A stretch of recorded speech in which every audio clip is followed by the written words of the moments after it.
Оризо производителите од Чешиново Облешево ги извадија тракторите на улица. Во знак на предупредувачки протест денеска блокира еден правец од патот помеѓу Кочани и Штип. Револтирани се што доцни се идбате и нема вода по нивите, за разлика од минатите години кога до 1 мај веќе се било засеано. Побараа рестрикциите на вода соодветно и рамномерно да се распределат по региони за да не останат многу производители без производство, а дополнително тие бараат и мерката за субвенција од 6 денари да не биде ограничена само на 800 килограми од декар. Министерот што побрзо си даде оставка?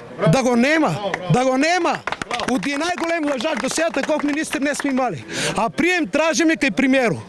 Земјоделците од село Облишо и од општина Стари Чешиново Облишо тражат прием кај премиерот. Премиерот да ги разбере и наши работи. Министерот и сите тие одговорни структури се служат со манипулации. Значи, точно како што кажа претходниот соговорник, се што се кажа, се излажа. Со 6 динара субвенции по килограм предадено арпа.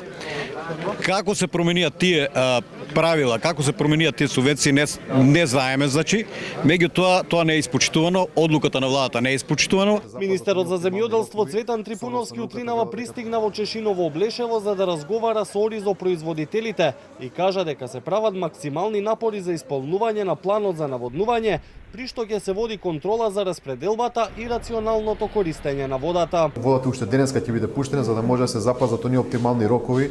Согласно науката вела дека до 15 мај треба да се заврши сеидбата. Така да во делот на она што значи поплавување на површините со вода, очекувам дека нема да има проблем, земјоделците треба да бидат спокојни. Во врска со исплатата на дополнителната субвенција за предадени количини оризова арпа, Трипуновски нагласи дека финансиската поддршка се реализира според планот и земјоделците ќе ги имаат парите на своите сметки, токму кога најмногу им се потребни. Премиерот Мицкоски пак вчера посочи дека веќе била исплатена интервентната исплата на оризо производителите од околу 50 милиони денари. Истовремено кажа дека се обезбедени околу 135 милиони денари за обнова на системите на наводнување во овој регион, при што посочи дека оризот е стратешка култура и ќе биде дел од стоковите резерви.